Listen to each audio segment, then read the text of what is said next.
The Book of Daniel, Chapter 1. In the 3rd year of the reign of Jehoiakim king of Judah, Nebuchadnezzar king of Babylon came to Jerusalem and besieged it. The Lord gave Jehoiakim king of Judah into his hand, along with some of the vessels of the house of God. And he brought them to the land of Shinar, to the house of his God, and he brought the vessels into the treasury of his God. Then the king ordered Ashpenaz, the chief of his officials, to bring in some of the sons of Israel, including some of the royal family and of the nobles, youths in whom was no defect, who were good-looking, showing intelligence in every branch of wisdom, endowed with understanding and discerning knowledge, and who had ability for serving in the king's court, and he ordered him to teach them the literature and language of the Chaldeans. The king appointed for them a daily ration from the king's choice food, and from the wine which he drank, and appointed that they should be educated 3 years, at the end of which they were to enter the king's personal service. Now among them from the sons of Judah were Daniel, Hananiah, Mishael, and Azariah. Then the commander of the officials assigned new names to them, and to Daniel he assigned the name Belteshazzar, to Hananiah Shadrach, to Mishael Meshach, and to Azariah Abednego. But Daniel made up his mind that he would not defile himself with the king's choice food, or with the wine which he drank. So he sought permission from the commander of the officials, that he might not defile himself. Now God granted Daniel favor and compassion in the sight of the commander of the officials. And the commander of the officials said to Daniel, I am afraid of my lord the king, who has appointed your food and your drink. For why should he see your faces looking more haggard than the youths who are your own age? Then you would make me forfeit my head to the king. But Daniel said to the overseer, whom the commander of the officials had appointed over Daniel, Hananiah, Mishael, and Azariah, Please test your servants for 10 days, and let us be given some vegetables to eat and water to drink. Then let our appearance be observed in your presence, and the appearance of the youths who are eating the king's choice food, and deal with your servants according to what you see. So he listened to them in this matter, and tested them for 10 days. At the end of 10 days their appearance seemed better, and they were fatter than all the youths who had been eating the king's choice food. So the overseer continued to withhold their choice food and the wine they were to drink, and kept giving them vegetables. As for these 4 youths, God gave them knowledge and intelligence in every branch of literature and wisdom. Daniel even understood all kinds of visions and dreams. Then at the end of the days which the king had specified for presenting them, the commander of the officials presented them before Nebuchadnezzar. The king talked with them, and out of them all not one was found like Daniel, Hananiah, Mishael, and Azariah. So they entered the king's personal service. As for every matter of wisdom and understanding about which the king consulted them, he found them 10 times better than all the magicians and conjurers who were in all his realm. And Daniel continued until the 1st year of Cyrus the king. Daniel 2. Now in the 2nd year of the reign of Nebuchadnezzar, Nebuchadnezzar had dreams, and his spirit was troubled, and his sleep left him. Then the king gave orders to call in the magicians, the conjurers, the sorcerers, and the Chaldeans, to tell the king his dreams. So they came in and stood before the king. The king said to them, I had a dream, and my spirit is anxious to understand the dream. Then the Chaldeans spoke to the king in Aramaic, O king, live forever. Tell the dream to your servants, and we will declare the interpretation. The king replied to the Chaldeans, The command from me is firm. If you do not make known to me the dream and its interpretation, you will be torn limb from limb, and your houses will be made a rubbish heap. But if you declare the dream and its interpretation, you will receive from me gifts and a reward and great honor. Therefore declare to me the dream and its interpretation. They answered a 2nd time and said, Let the king tell the dream to his servants, and we will declare the interpretation. The king replied, I know for certain that you are bargaining for time, inasmuch as you have seen that the command from me is firm, that if you do not make the dream known to me, There is only one decree for you, for you have agreed together to speak lying and corrupt words before me until the situation is changed. Therefore, tell me the dream, that I may know that you can declare to me its interpretation."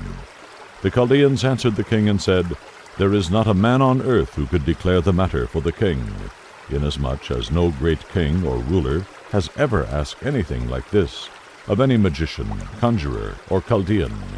Moreover, the thing which the king demands is difficult, and there is no one else who could declare it to the king except gods, whose dwelling place is not with mortal flesh." Because of this, the king became indignant and very furious, and gave orders to destroy all the wise men of Babylon. So the decree went forth that the wise men should be slain, and they looked for Daniel and his friends to kill them. Then Daniel replied with discretion and discernment to Arioch, the captain of the king's bodyguard, who had gone forth to slay the wise men of Babylon. He said to Arioch, the king's commander, "For what reason is the decree from the king so urgent?" Then Arioch informed Daniel about the matter. So Daniel went in and requested of the king that he would give him time, in order that he might declare the interpretation to the king. Then Daniel went to his house and informed his friends, Hananiah, Mishael, and Azariah, about the matter, so that they might request compassion from the God of heaven concerning this mystery, so that Daniel and his friends would not be destroyed with the rest of the wise men of Babylon. Then the mystery was revealed to Daniel in a night vision. Then Daniel blessed the God of heaven. Daniel said, "Let the name of God be blessed forever and ever, for wisdom and power belong to him. It is he who changes the times and the epochs. He removes kings and establishes kings. He gives wisdom to wise men and knowledge to men of understanding. It is he who reveals the profound and hidden things. He knows what is in the darkness, and the light dwells with him. To you, O God of my fathers, I give thanks and praise, for you have given me wisdom and power. Even now you have made known to me what we requested of you, for you have made known to us the king's matter." Therefore Daniel went in to Arioch, whom the king had appointed to destroy the wise men of Babylon. He went and spoke to him as follows, "Do not destroy the wise men of Babylon. Take me into the king's presence, and I will declare the interpretation to the king." Then Arioch hurriedly brought Daniel into the king's presence, and spoke to him as follows, "I have found a man among the exiles from Judah, who can make the interpretation known to the king." The king said to Daniel, whose name was Belteshazzar, "Are you able to make known to me the dream which I have seen, and its interpretation?" Daniel answered before the king and said, "As for the mystery about which the king has inquired, neither wise men, conjurers, magicians, nor diviners are able to declare it to the king. However, there is a God in heaven who reveals mysteries, and he has made known to King Nebuchadnezzar what will take place in the latter days. This was your dream, and the visions in your mind while on your bed. As for you, O king, while on your bed your thoughts turned to what would take place in the future, and he who reveals mysteries has made known to you what will take place. But as for me, this mystery has not been revealed to me for any wisdom residing in me, more than in any other living man, but for the purpose of making the interpretation known to the king, and that you may understand the thoughts of your mind.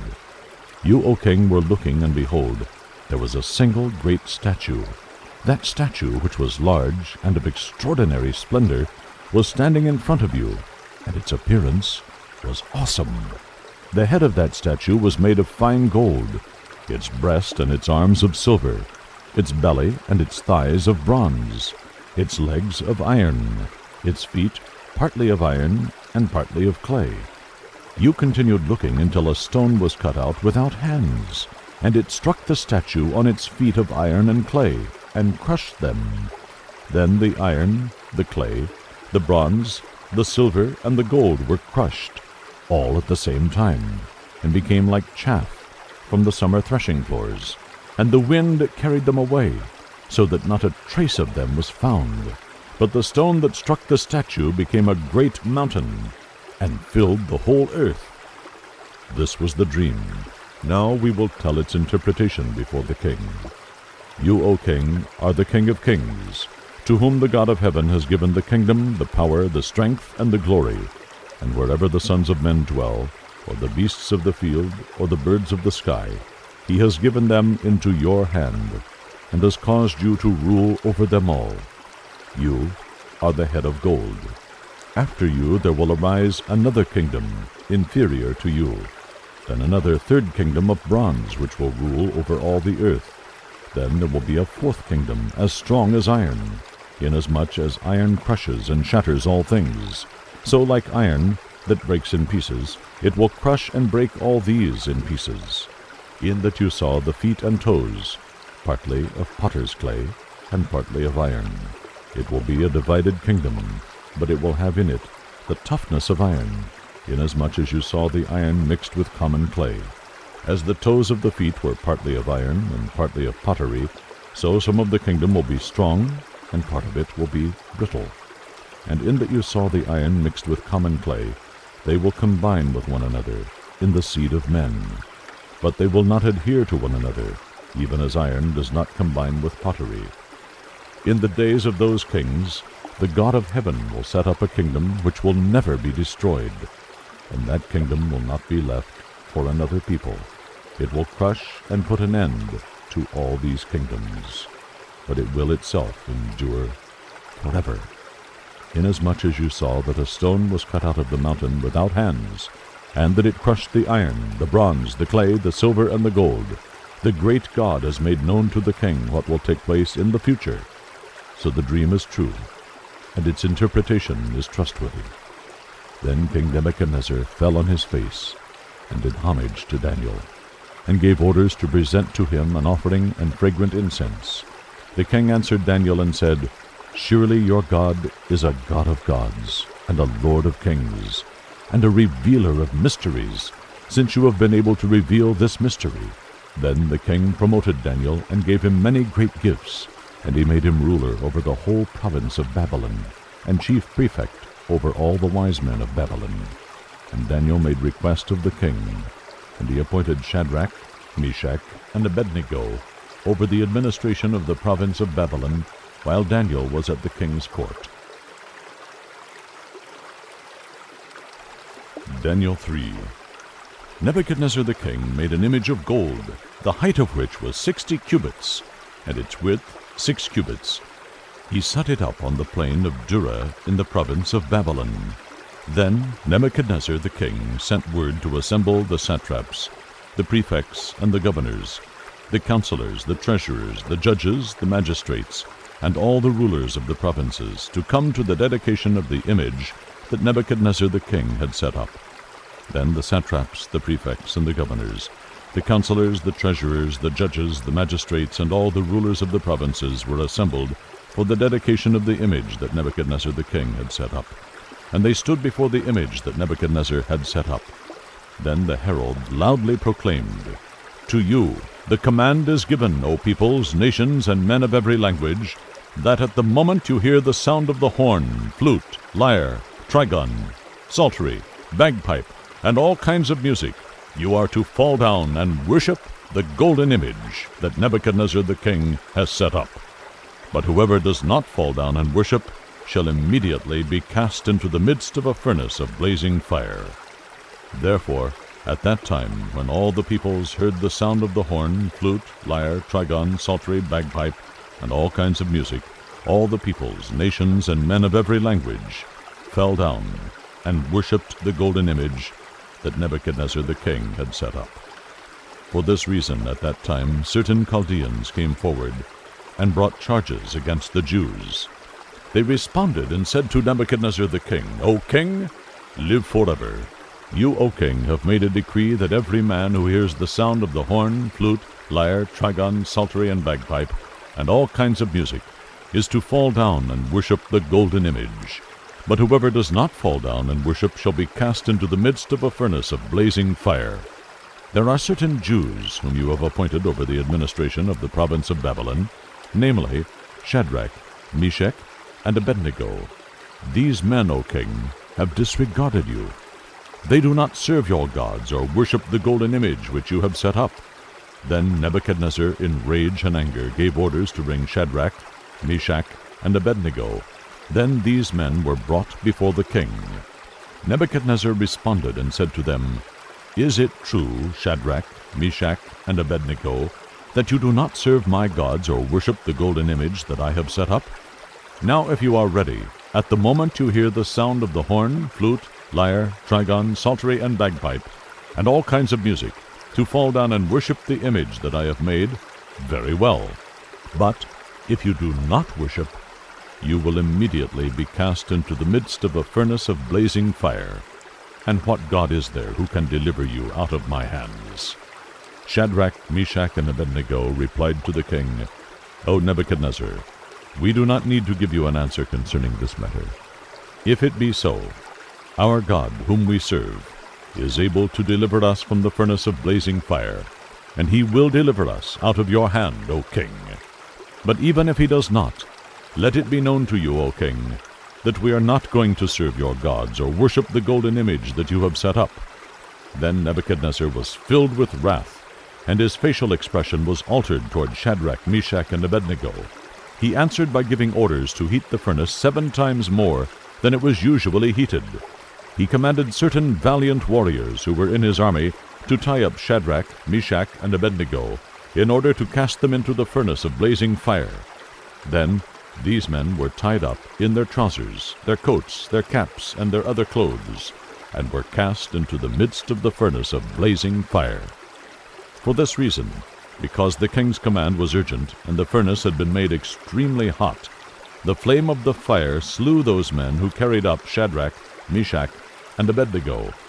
But these 3 men, Shadrach, Meshach, and Abednego, fell into the midst of the furnace of blazing fire, still tied up. Then Nebuchadnezzar the king was astounded, and stood up in haste. He said to his high officials, Was it not 3 men we cast bound into the midst of the fire? They replied to the king, Certainly, O king. He said, Look, I see 4 men loosed and walking about in the midst of the fire, without harm, and the appearance of the 4th is like a son of the gods. Then Nebuchadnezzar came near to the door of the furnace of blazing fire.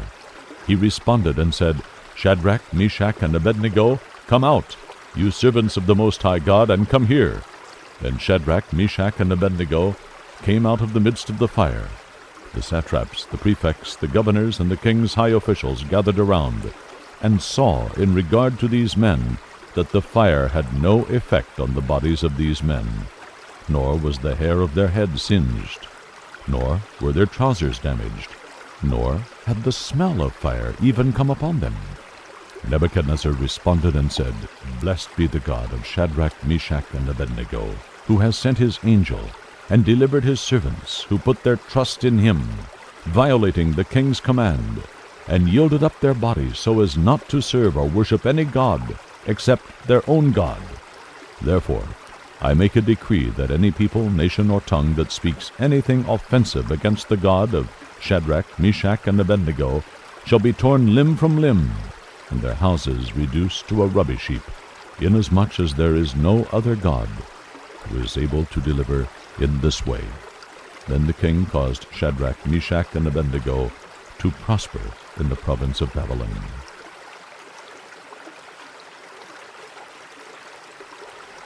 Daniel 4. Nebuchadnezzar the king to all the peoples, nations, and men of every language that live in all the earth, may your peace abound. It has seemed good to me to declare the signs and wonders which the Most High God has done for me. How great are his signs, and how mighty are his wonders! His kingdom is an everlasting kingdom, and his dominion is from generation to generation. I, Nebuchadnezzar, was at ease in my house, and flourishing in my palace. I saw a dream, and it made me fearful. And these fantasies, as I lay on my bed, and the visions in my mind, kept alarming me. So I gave orders to bring into my presence all the wise men of Babylon, that they might make known to me the interpretation of the dream. Then the magicians, the conjurers, the Chaldeans, and the diviners came in, and I related the dream to them, but they could not make its interpretation known to me. But finally Daniel came in before me, whose name is Belteshazzar, according to the name of my God. and in whom is a spirit of the holy gods.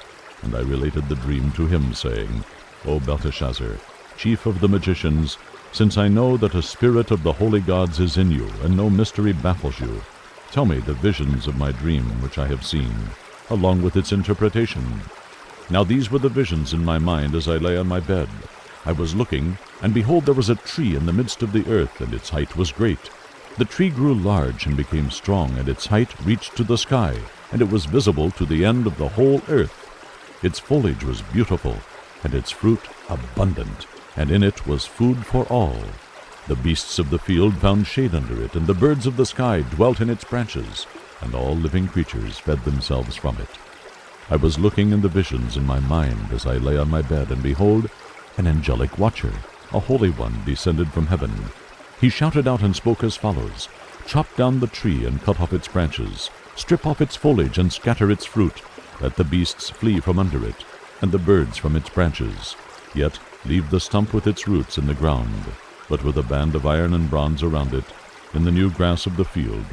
And let him be drenched with the dew of heaven, and let him share with the beasts in the grass of the earth.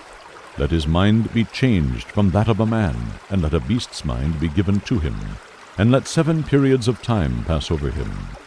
This sentence is by the decree of the angelic watchers, and the decision is a command of the holy ones, in order that the living may know that the Most High is ruler over the realm of mankind, and bestows it on whom he wishes, and sets over it the lowliest of men. This is the dream which I, King Nebuchadnezzar, have seen. Now you, Belteshazzar, tell me its interpretation, inasmuch as none of the wise men of my kingdom is able to make known to me the interpretation, but you are able, for a spirit of the holy gods is in you. Then Daniel, whose name is Belteshazzar, was appalled for a while, as his thoughts alarmed him.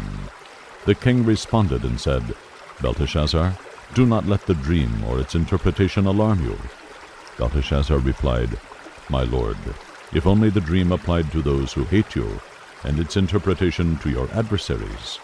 The tree that you saw, which became large and grew strong, whose height reached to the sky and was visible to all the earth, and whose foliage was beautiful, and its fruit abundant, and in which was food for all, under which the beasts of the field dwelt, and in whose branches the birds of the sky lodged. It is you, O king, for you have become great and grown strong, and your majesty has become great and reached to the sky, and your dominion to the end of the earth. In that the king saw an angelic watcher, a holy one, descending from heaven, and saying, Chop down the tree and destroy it, yet leave the stump with its roots in the ground, but with a band of iron and bronze around it in the new grass of the field.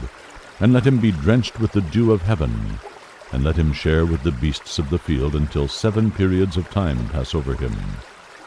This is the interpretation, O king, and this is the decree of the Most High which has come upon my lord the king, that you be driven away from mankind, and your dwelling place be with the beasts of the field, and you be given grass to eat like cattle, and be drenched with the dew of heaven, and 7 periods of time will pass over you, until you recognize that the Most High is ruler over the realm of mankind, and bestows it on whomever he wishes. And in that it was commanded to leave the stump, with the roots of the tree, your kingdom will be assured to you after you recognize that it is heaven that rules. Therefore, O king, may my advice be pleasing to you. Break away now from your sins by doing righteousness, and from your iniquities by showing mercy to the poor, in case there may be a prolonging of your prosperity. All this happened to Nebuchadnezzar the king. 12 months later, he was walking on the roof of the royal palace of Babylon. The king reflected and said, Is this not Babylon the Great, which I myself have built as a royal residence by the might of my power and for the glory of my majesty? While the word was in the king's mouth, a voice came from heaven saying, King Nebuchadnezzar, to you it is declared, sovereignty has been removed from you, and you will be driven away from mankind, and your dwelling place will be with the beasts of the field. You will be given grass to eat like cattle, and 7 periods of time will pass over you, until you recognize that the Most High is ruler over the realm of mankind, and bestows it on whomever he wishes. Immediately the word concerning Nebuchadnezzar was fulfilled, and he was driven away from mankind, and began eating grass like cattle, and his body was drenched with the dew of heaven, until his hair had grown like eagle's feathers, and his nails like bird's claws. But at the end of that period, I, Nebuchadnezzar, raised my eyes toward heaven, and my reason returned to me, and I blessed the Most High, and praised and honored him who lives forever. For his dominion is an everlasting dominion, and his kingdom endures from generation to generation. All the inhabitants of the earth are accounted as nothing, but he does according to his will in the host of heaven, and among the inhabitants of earth. And no one can ward off his hand, or say to him, What have you done?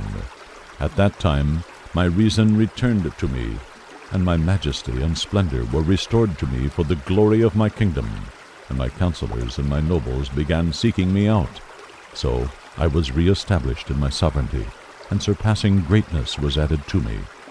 Now I, Nebuchadnezzar, praise, exalt, and honor the King of heaven, for all his works are true, and his ways just, and he is able to humble those who walk in pride.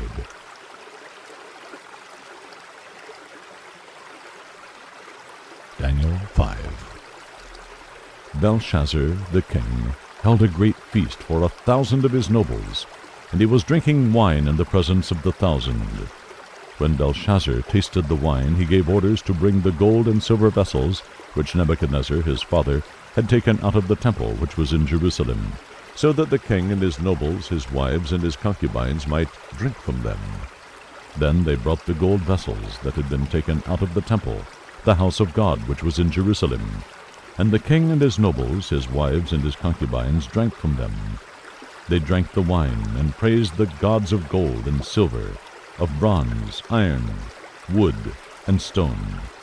Suddenly the fingers of a man's hand emerged and began writing opposite the lampstand on the plaster of the wall of the king's palace. And the king saw the back of the hand that did the writing. Then the king's face grew pale, and his thoughts alarmed him, and his hip joints went slack, and his knees began knocking together.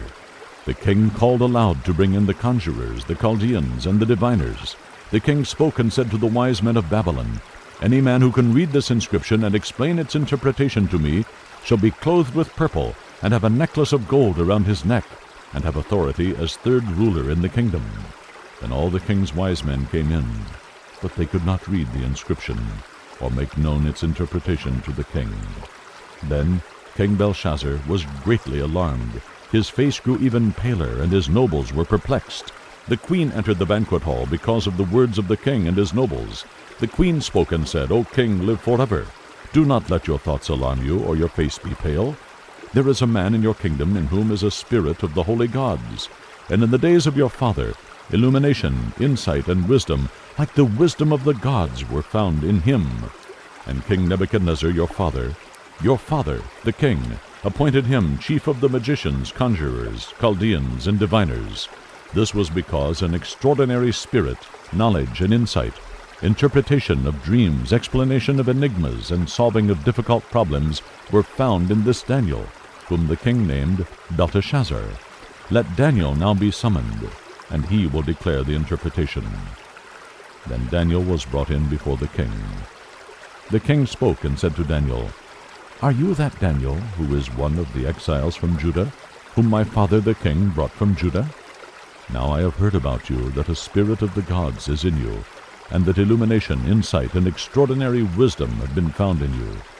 Just now the wise men and the conjurers were brought in before me, that they might read this inscription and make its interpretation known to me. But they could not declare the interpretation of the message. But I personally have heard about you, that you are able to give interpretations and solve difficult problems. Now, if you are able to read the inscription and make its interpretation known to me, you will be clothed with purple, and wear a necklace of gold around your neck, and you will have authority as the third ruler in the kingdom. Then Daniel answered and said before the king, Keep your gifts for yourself, or give your rewards to someone else. However, I will read the inscription to the king and make the interpretation known to him. O king, the Most High God granted sovereignty, grandeur, glory, and majesty to Nebuchadnezzar your father. Because of the grandeur which he bestowed on him, all the peoples, nations, and men of every language feared and trembled before him. Whomever he wished he killed, and whomever he wished he spared alive, and whomever he wished he elevated, and whomever he wished he humbled. But when his heart was lifted up, and his spirit became so proud that he behaved arrogantly, he was deposed from his royal throne, and his glory was taken away from him.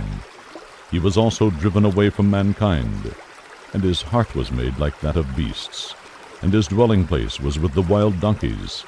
He was given grass to eat like cattle, and his body was drenched with the dew of heaven, until he recognized that the Most High God is ruler over the realm of mankind, and that he sets over it whomever he wishes. Yet you, his son, Belshazzar, have not humbled your heart, even though you knew all this.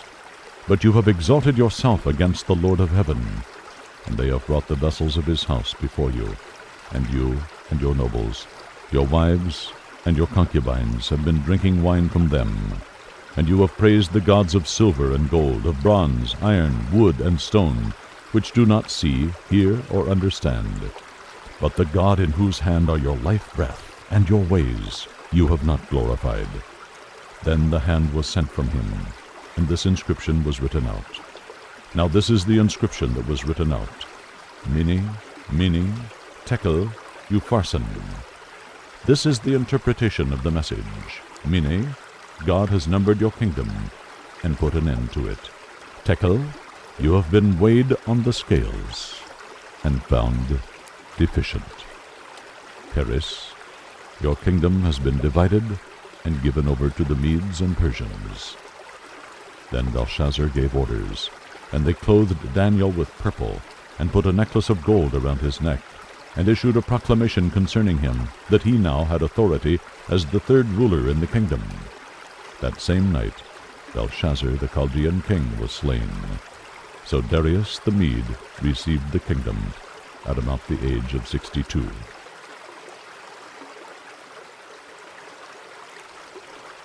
Daniel 6. It seemed good to Darius to appoint 120 satraps over the kingdom, that they would be in charge of the whole kingdom, and over them 3 commissioners, of whom Daniel was one, that these satraps might be accountable to them, and that the king might not suffer loss. Then this Daniel began distinguishing himself among the commissioners and satraps, because he possessed an extraordinary spirit, and the king planned to appoint him over the entire kingdom. Then the commissioners and satraps began trying to find a ground of accusation against Daniel in regard to government affairs, but they could find no ground of accusation or evidence of corruption, inasmuch as he was faithful, and no negligence or corruption was to be found in him. Then these men said, "We will not find any ground of accusation against this Daniel, unless we find it against him with regard to the law of his God." Then these commissioners and satraps came by agreement to the king, and spoke to him as follows: "King Darius, live forever. All the commissioners of the kingdom, the prefects and the satraps, the high officials and the governors have consulted together that the king should establish a statute and enforce an injunction that anyone who makes a petition to any god or man besides you, O king, for 30 days shall be cast into the lion's den. Now, O king, establish the injunction and sign the document, so that it may not be changed according to the law of the Medes and Persians, which may not be revoked." Therefore King Darius signed the document, that is, the injunction. Now when Daniel knew that the document was signed, he entered his house. Now in his roof chamber he had windows open toward Jerusalem, and he continued kneeling on his knees 3 times a day, praying and giving thanks before his God, as he had been doing previously. Then these men came by agreement and found Daniel making petition and supplication before his God. Then they approached and spoke before the king about the king's injunction. "Did you not sign an injunction that any man who makes a petition to any god or man besides you, O king, for 30 days is to be cast into the lion's den?" The king replied, "The statement is true, according to the law of the Medes and Persians, which may not be revoked." Then they answered and spoke before the king. "Daniel, who is one of the exiles from Judah, pays no attention to you, O king, or to the injunction which you signed, but keeps making his petition 3 times a day." Then, as soon as the king heard this statement, he was deeply distressed, and set his mind on delivering Daniel, and even until sunset he kept exerting himself to rescue him. Then these men came by agreement to the king, and said to the king, "Recognize, O king, that it is a law of the Medes and Persians that no injunction or statute which the king establishes may be changed." Then the king gave orders, and Daniel was brought in and cast into the lion's den. The king spoke and said to Daniel, "Your God, whom you constantly serve, will himself deliver you." A stone was brought and laid over the mouth of the den, and the king sealed it with his own signet ring, and with the signet rings of his nobles, so that nothing would be changed in regard to Daniel. Then the king went off to his palace, and spent the night fasting, and no entertainment was brought before him, and his sleep fled from him. Then the king arose at dawn, at the break of day, and went in haste to the lion's den. When he had come near the den to Daniel, he cried out with a troubled voice. The king spoke and said to Daniel, "Daniel, servant of the living God, has your God, whom you constantly serve, been able to deliver you from the lions?" Then Daniel spoke to the king, "O king, live forever. My God sent his angel and shut the lions' mouths, and they have not harmed me, inasmuch as I was found innocent before him. And also toward you, O king, I have committed no crime." Then the king was very pleased, and gave orders for Daniel to be taken up out of the den. So Daniel was taken up out of the den, and no injury whatever was found on him, because he had trusted in his God. The king then gave orders, and they brought those men who had maliciously accused Daniel, and they cast them, their children, and their wives into the lion's den. And they had not reached the bottom of the den before the lions overpowered them and crushed all their bones. Then Darius the king wrote to all the peoples, nations, and men of every language who were living in all the land, "May your peace abound. I make a decree that in all the dominion of my kingdom men are to fear and tremble before the God of Daniel, for he is the living God, and enduring forever, and his kingdom is one which will not be destroyed, and his dominion will be forever. He delivers and rescues, and performs signs and wonders in heaven and on earth, who has also delivered Daniel from the power of the lions." So this Daniel enjoyed success in the reign of Darius, and in the reign of Cyrus the Persian. Daniel 7. In the first year of Belshazzar, king of Babylon, Daniel saw a dream and visions in his mind as he lay on his bed. Then he wrote the dream down and related the following summary of it. Daniel said, "I was looking in my vision by night, and behold, the 4 winds of heaven were stirring up the great sea, and 4 great beasts were coming up from the sea, different from one another. The first was like a lion, and had the wings of an eagle. I kept looking until its wings were plucked, and it was lifted up from the ground, and made to stand on 2 feet like a man. A human mind also was given to it. And behold, another beast, a second one, resembling a bear, and it was raised up on one side, and 3 ribs were in its mouth between its teeth. And thus they said to it, Arise, devour much meat. After this I kept looking, and behold, another one, like a leopard, which had on its back 4 wings of a bird. The beast also had 4 heads, and dominion was given to it. After this I kept looking in the night visions, and behold, a 4th beast, dreadful and terrifying and extremely strong, and it had large iron teeth. It devoured and crushed, and trampled down the remainder with its feet. And it was different from all the beasts that were before it, and it had 10 horns. While I was contemplating the horns, behold, another horn, a little one, came up among them, and 3 of the first horns were pulled out by the roots before it. And behold, this horn possessed eyes like the eyes of a man, and a mouth uttering great boasts. I kept looking until thrones were set up, and the Ancient of Days took his seat. His vesture was like white snow, and the hair of his head like pure wool. His throne was ablaze with flames. Its wheels were a burning fire. A river of fire was flowing and coming out from before him. Thousands upon thousands were attending him, and myriads upon myriads were standing before him. The court sat, and the books were opened. Then I kept looking because of the sound of the boastful words which the horn was speaking. I kept looking until the beast was slain, and its body was destroyed and given to the burning fire. As for the rest of the beasts, their dominion was taken away, but an extension of life was granted to them for an appointed period of time. I kept looking in the night visions, and behold, with the clouds of heaven, one like a son of man was coming.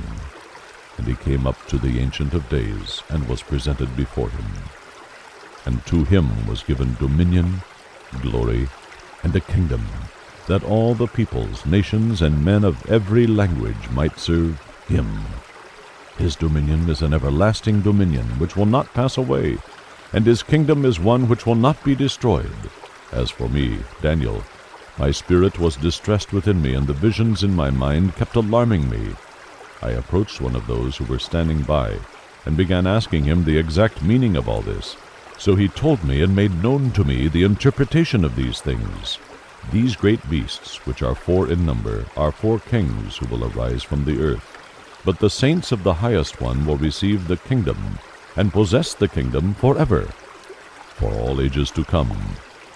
Then I desired to know the exact meaning of the 4th beast, which was different from all the others, exceedingly dreadful, with its teeth of iron and its claws of bronze, and which devoured, crushed, and trampled down the remainder with its feet, and the meaning of the 10 horns that were on its head, and the other horn which came up, and before which 3 of them fell, namely, that horn which had eyes and a mouth, uttering great boasts, and which was larger in appearance than its associates. I kept looking, and that horn was waging war with the saints, and overpowering them, until the Ancient of Days came, and judgment was passed in favor of the saints of the highest one, and the time arrived when the saints took possession of the kingdom. Thus he said, the 4th beast will be a 4th kingdom on the earth, which will be different from all the other kingdoms, and it will devour the whole earth, and tread it down, and crush it. As for the 10 horns, out of this kingdom 10 kings will arise, and another will arise after them, and he will be different from the previous ones, and will subdue 3 kings. He will speak out against the Most High, and wear down the saints of the highest one, and he will intend to make alterations in times and in law, and they will be given into his hand for a time, times, and half a time. But the court will sit for judgment, and his dominion will be taken away, annihilated, and destroyed forever. Then the sovereignty, the dominion, and the greatness of all the kingdoms under the whole heaven will be given to the people of the saints of the highest one. His kingdom will be an everlasting kingdom, and all the dominions will serve and obey him. At this point the revelation ended.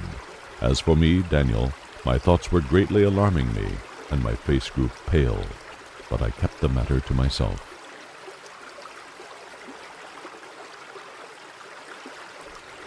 Daniel 8. In the 3rd year of the reign of Belshazzar the king, a vision appeared to me, Daniel, subsequent to the one which appeared to me previously.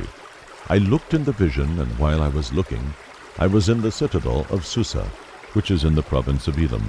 And I looked in the vision, and I myself was beside the Ulai canal.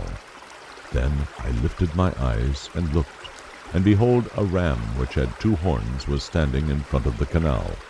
Now the 2 horns were long, but one was longer than the other, with the longer one coming up last. I saw the ram butting westward, northward, and southward, and no other beasts could stand before him, nor was there anyone to rescue from his power. But he did as he pleased, and magnified himself. While I was observing, behold, a male goat was coming from the west, over the surface of the whole earth, without touching the ground, and the goat had a conspicuous horn between his eyes. He came up to the ram that had the 2 horns, which I had seen standing in front of the canal, and rushed at him in his mighty wrath. I saw him come beside the ram, and he was enraged at him, and he struck the ram and shattered his 2 horns, and the ram had no strength to withstand him. So he hurled him to the ground and trampled on him, and there was none to rescue the ram from his power. Then the male goat magnified himself exceedingly, but as soon as he was mighty, the large horn was broken, and in its place there came up 4 conspicuous horns toward the 4 winds of heaven. Out of one of them came forth a rather small horn, which grew exceedingly great toward the south, toward the east, and toward the beautiful land. It grew up to the host of heaven, and caused some of the host and some of the stars to fall to the earth, and it trampled them down. It even magnified itself to be equal with the commander of the host, and it removed the regular sacrifice from him, and the place of his sanctuary was thrown down. And on account of transgression the host will be given over to the horn, along with the regular sacrifice, and it will fling truth to the ground, and perform its will, and prosper.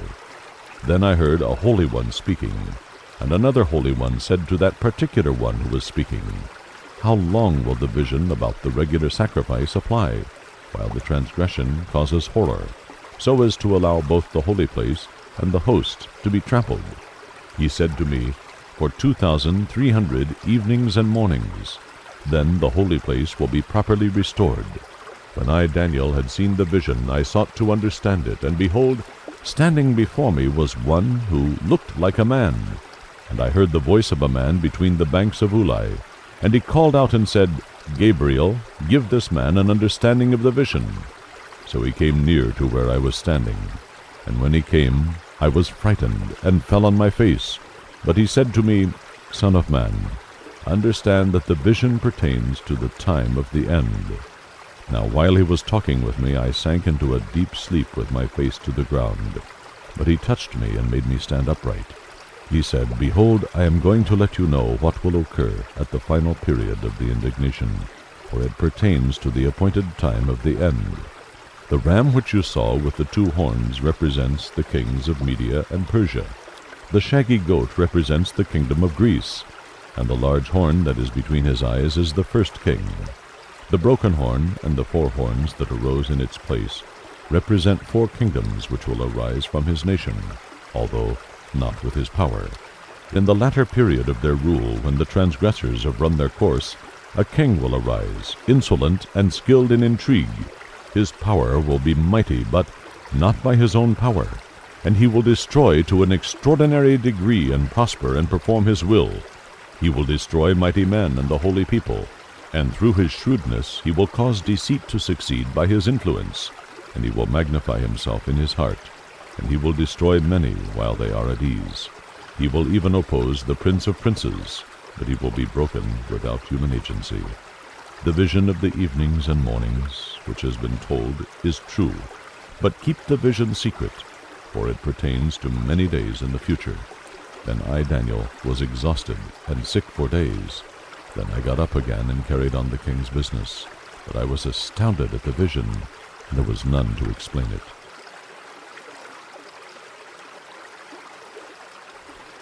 Daniel 9.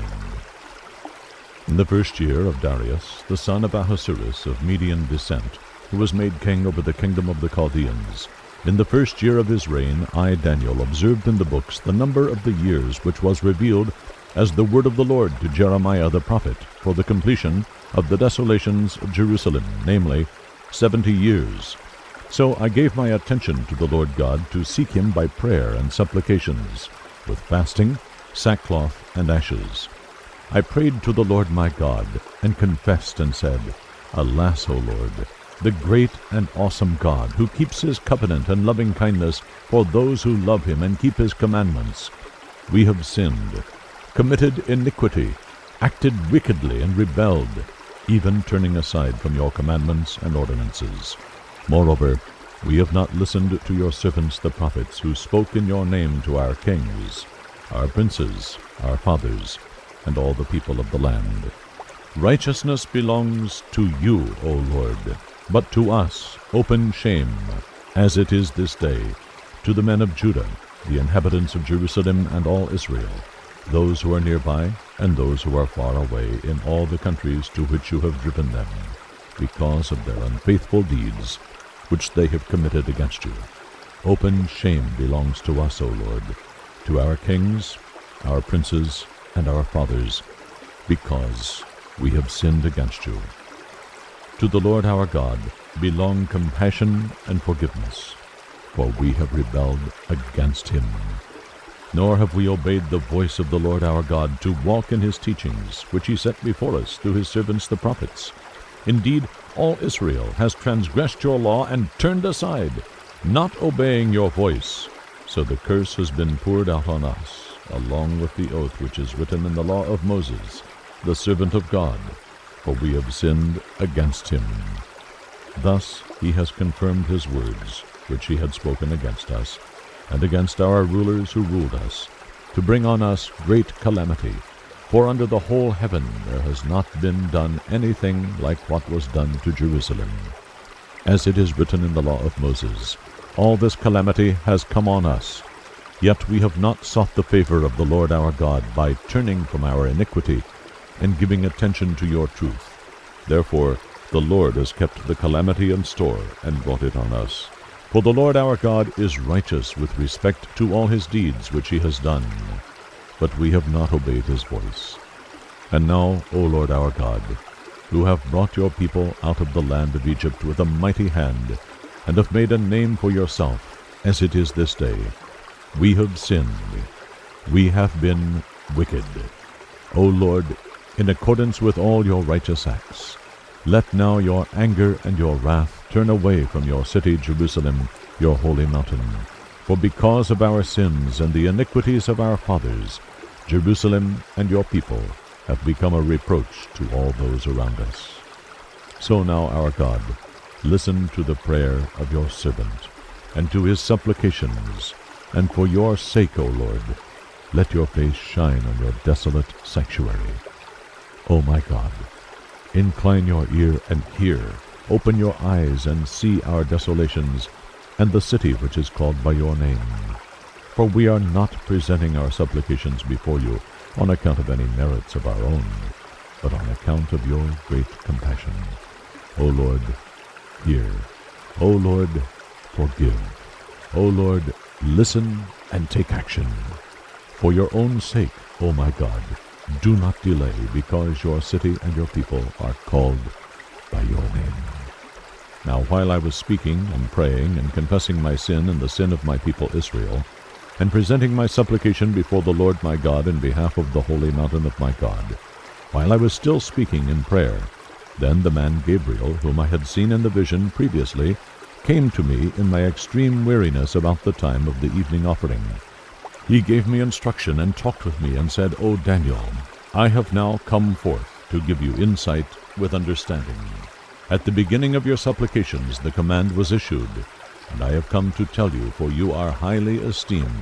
So give heed to the message, and gain understanding of the vision. 70 weeks have been decreed for your people and your holy city, to finish the transgression, to make an end of sin, to make atonement for iniquity, to bring in everlasting righteousness, to seal up vision and prophecy, and to anoint the most holy place. So you are to know and discern that from the issuing of a decree to restore and rebuild Jerusalem until Messiah the Prince, there will be 7 weeks and 62 weeks. It will be built again, with plaza and moat, even in times of distress. Then after the 62 weeks the Messiah will be cut off and have nothing, and the people of the Prince who is to come will destroy the city and the sanctuary. And its end will come with a flood, even to the end there will be war. Desolations are determined, and he will make a firm covenant with the many for 1 week, but in the middle of the week he will put a stop to sacrifice and grain offering, and on the wing of abominations will come one who makes desolate, even until a complete destruction, one that is decreed, is poured out on the one who makes desolate. Daniel 10. In the 3rd year of Cyrus, king of Persia, a message was revealed to Daniel, who was named Belteshazzar. And the message was true, and one of great conflict. But he understood the message, and had an understanding of the vision. In those days, I, Daniel, had been mourning for 3 entire weeks. I did not eat any tasty food, nor did meat or wine enter my mouth, nor did I use any ointment at all, until the entire 3 weeks were completed. On the 24th day of the 1st month, while I was by the bank of the great river, that is, the Tigris, I lifted my eyes and looked, and behold, there was a certain man dressed in linen, whose waist was girded with a belt of pure gold of Uphaz. His body also was like beryl, his face had the appearance of lightning, his eyes were like flaming torches. his arms and feet like the gleam of polished bronze, and the sound of his words like the sound of a tumult. Now I, Daniel, alone saw the vision, while the men who were with me did not see the vision. Nevertheless, a great dread fell on them, and they ran away to hide themselves. So I was left alone, and saw this great vision, yet no strength was left in me, for my natural color turned to a deathly pallor, and I retained no strength. But I heard the sound of his words, and as soon as I heard the sound of his words, I fell into a deep sleep on my face, with my face to the ground. Then, behold, a hand touched me, and set me trembling on my hands and knees. He said to me, O Daniel, man of high esteem, understand the words that I am about to tell you, and stand upright, for I have now been sent to you. And when he had spoken this word to me, I stood up trembling. Then he said to me, Do not be afraid, Daniel, for from the first day that you set your heart on understanding this, and on humbling yourself before your God, your words were heard, and I have come in response to your words. But the prince of the kingdom of Persia was withstanding me for 21 days. Then, behold, Michael, one of the chief princes, came to help me, for I had been left there with the kings of Persia. Now I have come to give you an understanding of what will happen to your people in the latter days, for the vision pertains to the days yet future. When he had spoken to me according to these words, I turned my face toward the ground, and became speechless. And behold, one who resembled a human being was touching my lips. Then I opened my mouth and spoke, and said to him who was standing before me, O my Lord, as a result of the vision, anguish has come upon me, and I have retained no strength. For how can such a servant of my Lord talk with such as my Lord? As for me, there remains just now no strength in me, nor has any breath been left in me. Then this one with human appearance touched me again and strengthened me. He said, O man of high esteem, do not be afraid. Peace be with you. Take courage and be courageous. Now as soon as he spoke to me, I received strength and said, May my Lord speak, for you have strengthened me. Then he said, Do you understand why I came to you? But I shall now return to fight against the prince of Persia. So I am going forth, and behold, the prince of Greece is about to come. However, I will tell you what is inscribed in the writing of truth. Yet there is no one who stands firmly with me against these forces, except Michael, your prince.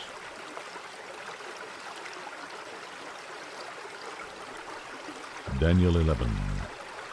In the first year of Darius the Mede, I arose to be an encouragement and a protection for him. And now I will tell you the truth. Behold, 3 more kings are going to arise in Persia. Then a 4th will gain far more riches than all of them. As soon as he becomes strong through his riches, he will arouse the whole empire against the realm of Greece. And a mighty king will arise, and he will rule with great authority, and do as he pleases. But as soon as he has arisen, his kingdom will be broken up and parceled out toward the 4 points of the compass, though not to his own descendants, nor according to his authority which he wielded. For his sovereignty will be uprooted and given to others besides them. Then the king of the south will grow strong, along with one of his princes, who will gain ascendancy over him and obtain dominion.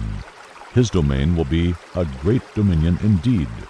After some years they will form an alliance, and the daughter of the king of the south will come to the king of the north to carry out a peaceful arrangement, but she will not retain her position of power, nor will he remain with his power, but she will be given up, along with those who brought her in, and the one who sired her, as well as he who supported her in those times.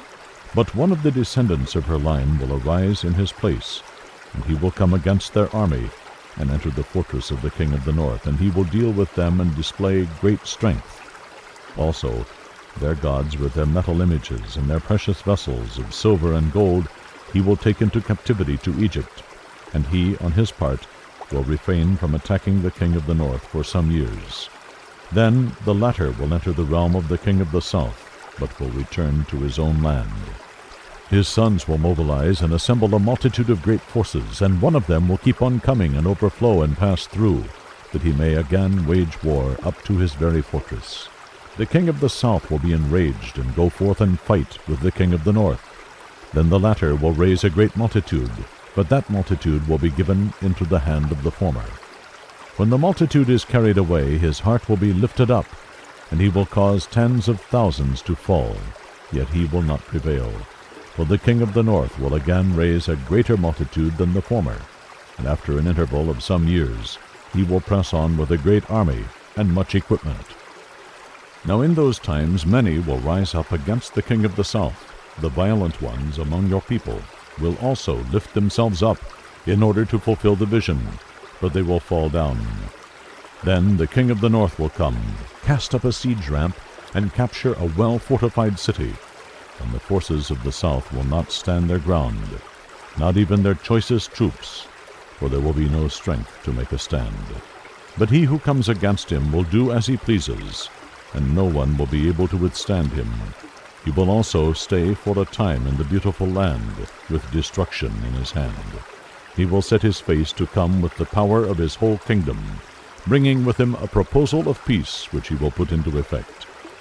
He will also give him the daughter of women to ruin it, but she will not take a stand for him or be on his side. Then he will turn his face to the coastlands and capture many, but a commander will put a stop to his scorn against him. Moreover, he will repay him for his scorn. So he will turn his face toward the fortresses of his own land, but he will stumble and fall, and be found no more. Then in his place one will arise who will send an oppressor through the jewel of his kingdom. Yet within a few days he will be shattered, though not in anger, nor in battle. In his place a despicable person will arise, on whom the honor of kingship has not been conferred. But he will come in a time of tranquility and seize the kingdom by intrigue. The overflowing forces will be flooded away before him and shattered, and also the prince of the covenant. After an alliance is made with him, he will practice deception, and he will go up and gain power with a small force of people. In a time of tranquility he will enter the richest parts of the realm, and he will accomplish what his fathers never did, nor his ancestors. He will distribute plunder, booty, and possessions among them, and he will devise his schemes against strongholds, but only for a time. He will stir up his strength and courage against the king of the south with a large army. So the king of the south will mobilize an extremely large and mighty army for war. But he will not stand, for schemes will be devised against him. Those who eat his choice food will destroy him, and his army will overflow, but many will fall down slain. As for both kings, their hearts will be intent on evil, and they will speak lies to each other at the same table. But it will not succeed, for the end is still to come at the appointed time. Then he will return to his land with much plunder, but his heart will be set against the Holy Covenant, and he will take action, and then return to his own land. At the appointed time he will return and come into the south, but this last time it will not turn out the way it did before, for ships of Kittim will come against him. Therefore he will be disheartened, and will return, and become enraged at the Holy Covenant, and take action. So he will come back and show regard for those who forsake the Holy Covenant. Forces from him will arise, desecrate the sanctuary fortress, and do away with the regular sacrifice, and they will set up the abomination of desolation. By smooth words he will turn to godlessness those who act wickedly toward the covenant. But the people who know their God will display strength and take action. Those who have insight among the people will give understanding to the many. Yet they will fall by sword and by flame, by captivity and by plunder, for many days. Now when they fall, they will be granted a little help, and many will join with them in hypocrisy. Some of those who have insight will fall in order to refine, purge, and make them pure until the end time, because it is still to come at the appointed time. Then the king will do as he pleases, and he will exalt and magnify himself above every god, and will speak monstrous things against the God of gods, and he will prosper until the indignation is finished, for that which is decreed will be done.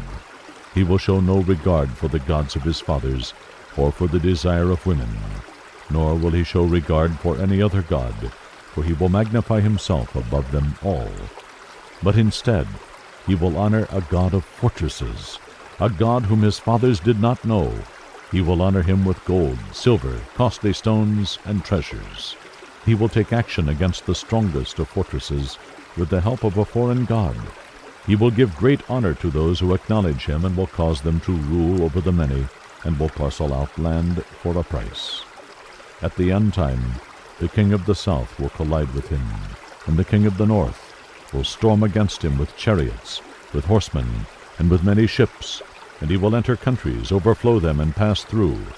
He will also enter the beautiful land, and many countries will fall, but these will be rescued out of his hand, Edom, Moab, and the foremost of the sons of Ammon. Then he will stretch out his hand against other countries, and the land of Egypt will not escape. But he will gain control over the hidden treasures of gold and silver, and over all the precious things of Egypt. And Libyans and Ethiopians will follow at his heels. But rumors from the east and from the north will disturb him, and he will go forth with great wrath to destroy and annihilate many. He will pitch the tents of his royal pavilion between the seas and the beautiful holy mountain. Yet he will come to his end, and no one will help him. Daniel 12. Now at that time Michael, the great prince who stands guard over the sons of your people, will arise, and there will be a time of distress, such as never occurred since there was a nation until that time. And at that time your people, everyone who is found written in the book, will be rescued. Many of those who sleep in the dust of the ground will awake, these to everlasting life, but the others to disgrace and everlasting contempt. Those who have insight will shine brightly, like the brightness of the expanse of heaven, and those who lead the many to righteousness, like the stars, forever and ever. But as for you, Daniel, conceal these words, and seal up the book until the end of time. Many will go back and forth, and knowledge will increase. Then I, Daniel, looked, and behold, two others were standing, one on this bank of the river, and the other on that bank of the river. And one said to the man dressed in linen, who was above the waters of the river, How long will it be until the end of these wonders? I heard the man dressed in linen, who was above the waters of the river, as he raised his right hand and his left toward heaven, and swore by him who lives forever, that it would be for a time, times, and half a time. And as soon as they finish shattering the power of the holy people, all these events will be completed. As for me, I heard, but could not understand. So I said, My Lord, what will be the outcome of these events? He said, Go your way, Daniel, for these words are concealed and sealed up until the end time. Many will be purged, purified, and refined. But the wicked will act wickedly, and none of the wicked will understand. But those who have insight will understand. From the time that the regular sacrifice is abolished, and the abomination of desolation is set up, there will be 1,290 days. How blessed is he who keeps waiting and attains to the 1,335 days. But as for you, go your way to the end. Then you will enter into rest, and rise again for your allotted portion at the end of the age.